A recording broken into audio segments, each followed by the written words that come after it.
Today I'm going to work on a nocturne.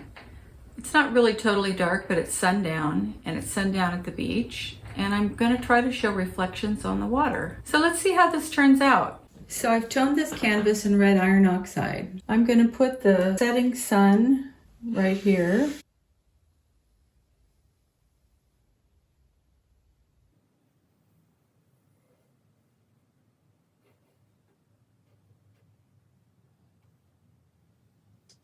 So I'm using ultramarine blue with a little alizarin crimson. This is going to be the shadow. There's a little light that's kind of dancing across this rock here, so I'll mark that. For the distant mountain, I'm going to use ultramarine blue with red iron oxide to dull it.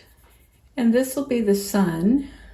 Let me make this a little bit more yellow. I'm using yellow medium here, cad yellow medium, and it takes an awful lot of white to fade it out. And now I'm adding some yellow around this sun, and there's quite a bit of yellow down here. Actually, I think I was right the first time. I think my first yellow tone was better, lighter value. And then we're going to put the reflection on the water from the sun. The reflection is a little bit more prominent in the sand. This is transparent orange with white, titanium white, and I'm just trying to reflect that the clouds are kind of right here. So now I'm going to put the ocean in, and this is going to be primarily alizarin crimson with white. Oops, I forgot about my yellow on the ocean. I added a little red iron oxide to dull it somewhat. And here's my alizarin crimson, ultramarine blue mixture.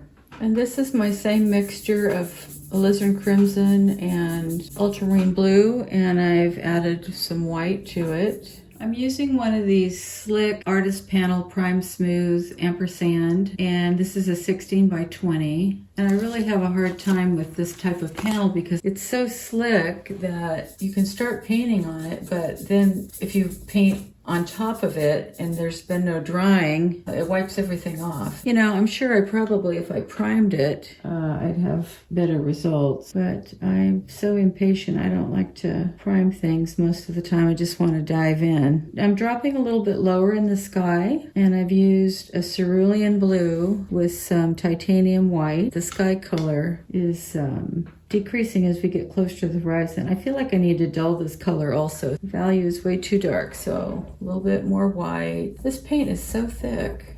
I've got the orange mixture that I used, and I've added some more titanium white to it.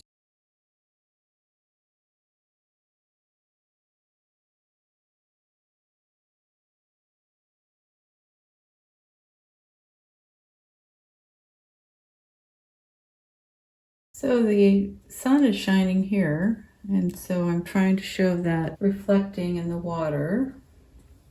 I added more titanium white to my same ocean color, and it shows above these wave lines, so I'll take it all the way through.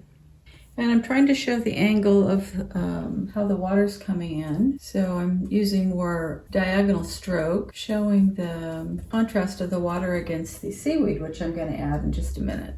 It's actually a little bit more blue than purple right here. So I'm going to add the ultramarine blue with some white on top of this. And it gets darker right here, so I'm going to add pure ultramarine blue. Which reminds me, so the value on this water up close is pretty dark. So I've got to get the sand in.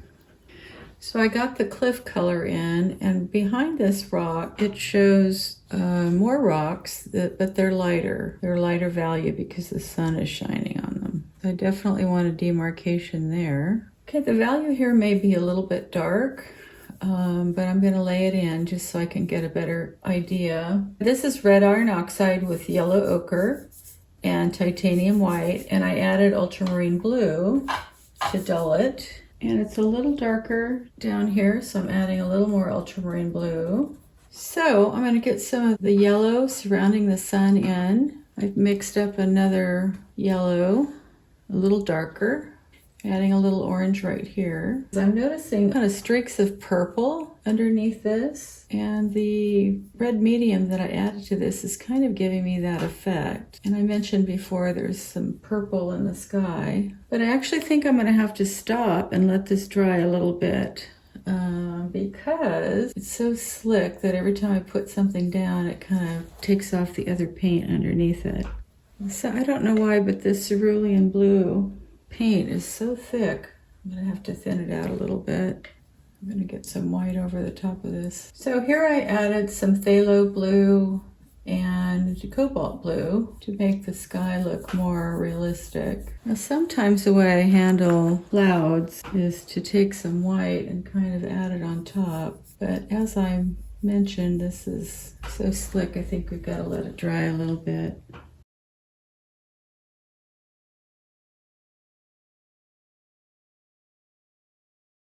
Okay, we're going to put a stop to it today and we'll come back to it tomorrow. Well, it's a week later. I'm finally getting back to this. Well, this is dried for a week and it's easier to work with. So I'm trying a little experiment with ultramarine blue and red iron oxide to try to get the shadows in for this rock formation. So I think it kind of looks nice when you've got alternating transparent but then opaque kind of dull colors. It adds a little element of variation to the surface of the ground. As you get closer to the front, it seems to have more red tones in it. And so I'm adding a little more red iron oxide here. So down here, there's a little bit more orange, red iron oxide, kind of reflections of light. And then there's just some dark spots. Now here I added a little bit of cobalt blue with red iron oxide. And then I add a little bit of white to dull it. And the thing about it is, if you look at the picture, this is very dark here. You start to see more lighter reflections and contours for rocks and sand. Not quite as dark as it is under here. So I think I might just be coming back to this a little bit later to make it appear lighter. So I'm now trying to reflect the sand that can be seen with a little bit of light on it. And ironically, there's kind of a more of a gray tone. For instance, right here, it looks like there's gray, and the gray kind of extends out here. The nice thing about having this undercoating kind of transparent is you can still see that color in there. Basically what I'm trying to do is get some of this textured appearance to the sand. And along here is lying a lot of seaweed. So unless you get the texture, you don't get the impression of seaweed. So I'm going to bring that out almost to the water's edge. And below this is some shadows from the seaweed. You need to lighten that so you can tell it's a shadow and not just part of the seaweed. So this is a little more red iron oxide. The sand is more red as it gets down closer to the water because it's wet. And so you want it to be a little darker to infer that that's where the water is coming on the sand. And then right here it looks a little darker.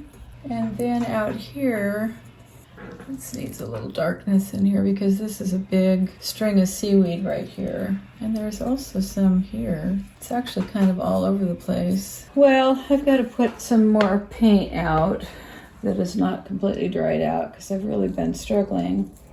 And I don't know why I was even trying that. So that was ultramarine blue and a little cobalt blue. And then I like to add a little phthalo blue because this really excellent color for brightening up the water. You'll see that when you add a little white to it. And then of course we need red iron oxide, Rembrandt. So I'm trying to mix up a color for the water that's right on top of the sand, and this tend to need to dull this a little bit, so I'm putting a little red iron oxide in it, kind of graze it down. I might add a little bit of white also. So this is mostly ultramarine blue, white, and a little red iron oxide. I originally had a little bit of dioxizine purple in there. So let's see if this is the right color. As this water gets a little closer to the surf, it's a little brighter. You get more sunshine on it. And I'm noticing kind of messed up where I put the Seaweed should be out here almost in the water.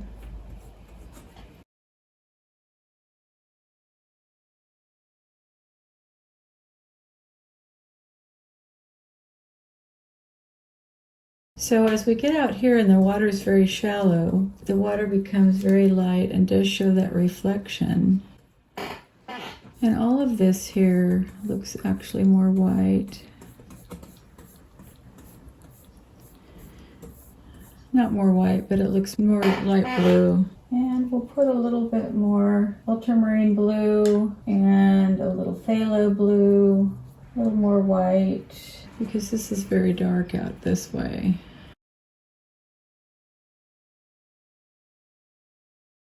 Trying to get some more light reflection up here, because if you look at the distance, you can kind of see it's not as dark as it seems to appear.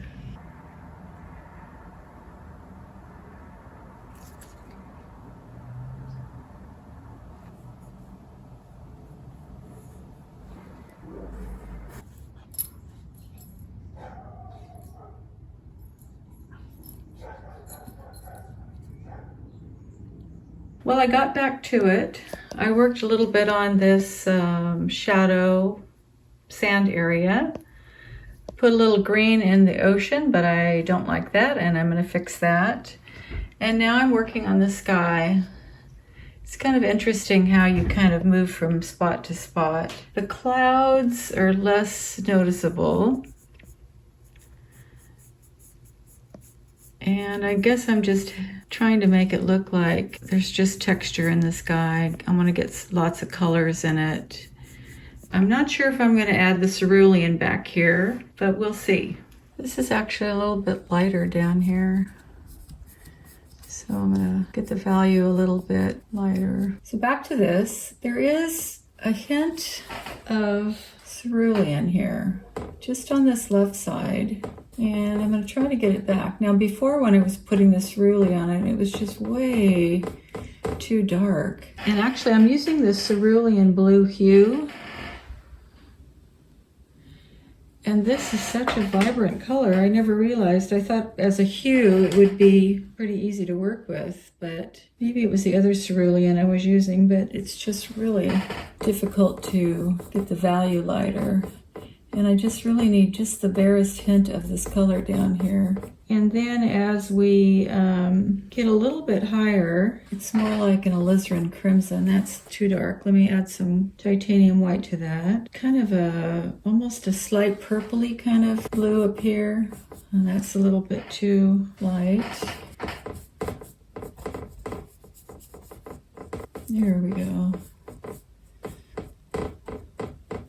And it's kind of an alternating sort of cerulean and alizarin in kind of layers. Every time I look at this scene, it seems like the color changes. It's almost like being out in plein air painting. So here we are at the end of this painting. I may do some touch-ups in a few days after I check it out. I tried to keep the colors consistent with the sun and on the water. I tried to show a little color variation in the light on the sand. I feel better about this painting. I find nocturnes difficult. I find sundowns difficult. And I find reflections on the water difficult. Anyway, let me know what you think. Happy painting!